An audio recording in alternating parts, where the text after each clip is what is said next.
It's 1962. A folder lands on a desk in Washington.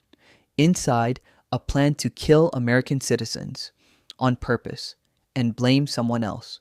It wasn't a conspiracy theory. It had a name, a budget, signatures. That folder was real, and it's only the 10th worst thing on this list. Every one of these 10 events actually happened. Documents, survivors, declassified files, not rumors, records. Some took 10 years to surface, one took 40. Remember to stay to the end. Let's begin. The plan to attack America. Operation Northwoods. U.S. military planners drafted a proposal. Stage fake terrorist attacks on American soil. Hijack planes, sink ships, kill civilians, then blame Cuba. The goal was simple: manufacture a reason for war. It reached the Secretary of Defense's desk. It was rejected, barely. The document stayed classified for over 30 years. If it had been approved, you'd have never known. The study that never ended. Alabama, 1932. 600 black men are told they're getting free health care. They're not. They have syphilis. The government knows, and instead of treating them, they watch. For 40 years, doctors record the disease destroying these men. Even after a cure existed, they let it keep happening, on purpose, as an experiment. It didn't end because someone got caught. It ended in 1972 because a whistleblower leaked it to the press. The program that rewired minds. The CIA starts a project, codename MKUltra. The goal: control the human mind. The method: drugs, sensory deprivation, electroshock. The subjects: prisoners, patients, soldiers. Most had no idea what was happening to them. One man was dosed with LSD without consent. Days later, he fell from a hotel window. The CIA called it suicide. His family didn't believe it for 60 years. In 1973, the CIA director gave an order: destroy the files. Almost all of them burned. We only know what we know because a few boxes were misfiled, stored in the wrong building, overlooked.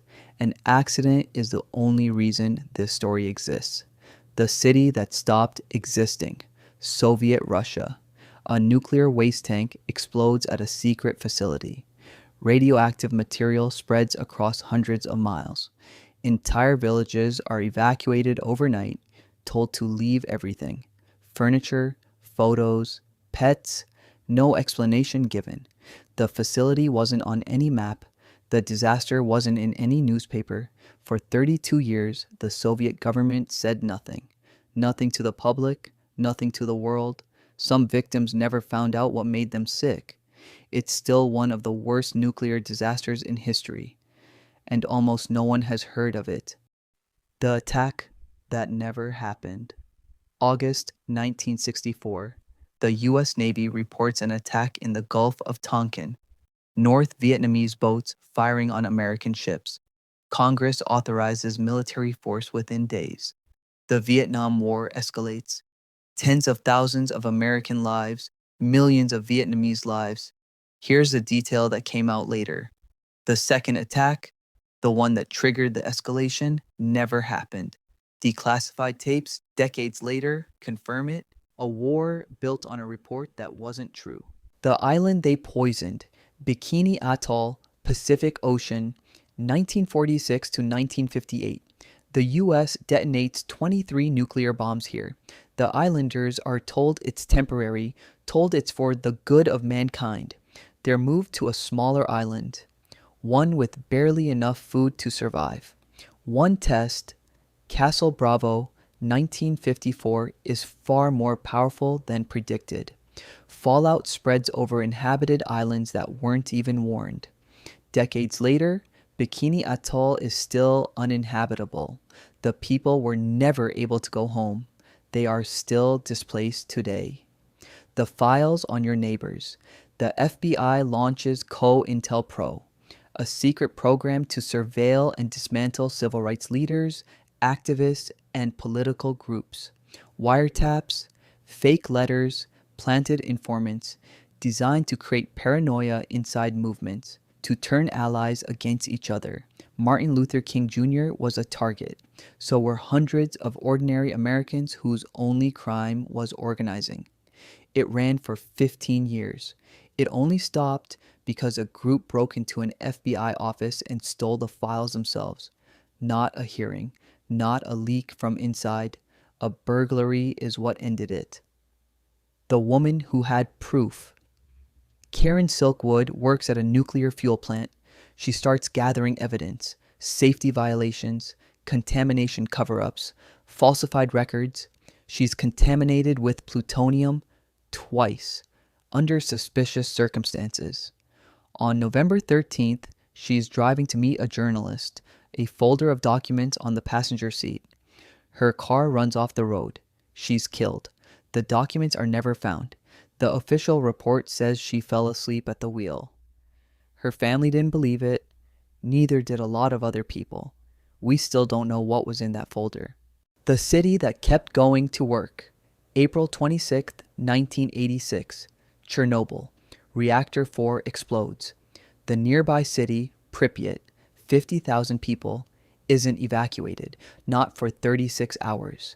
Soviet officials know a meltdown occurred within hours. Radiation is already spreading through the air, but there's a parade planned, a holiday coming up, so life continues.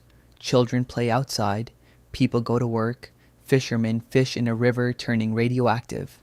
By the time evacuation buses arrive, thousands have already been exposed for a day and a half, for the sake of appearances.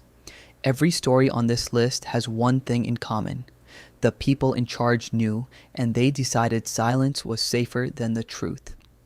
Which brings us to number 1, the one where the president himself said on television that it wasn't happening. The deal in the basement, the White House, a secret plan, run out of the National Security Council. Step 1, sell weapons to Iran illegally in exchange for hostages. Step 2, take the profits, funnel them to rebel forces in Nicaragua. Also illegal. Congress had explicitly banned it. 2 illegal operations, funding each other, run by a small group without the knowledge of most of the government. When journalists started asking questions, officials shredded documents for days. The president went on national television and denied the whole thing. It only became public because a Lebanese magazine published the story first. Not an American outlet, not an investigation. A leak from the outside that got too big to bury. We covered 10 events in this video. Different decades, different countries, different governments, but look at how each one ended, not with an apology, not with an investigation that worked as intended, with an accident, a misfiled box, a stolen file, a magazine nobody expected. The truth didn't come out because a system caught itself. It came out because someone, somewhere, refused to let it disappear. That's the takeaway. Cover-ups don't fail because they're discovered. They fail because someone keeps a copy.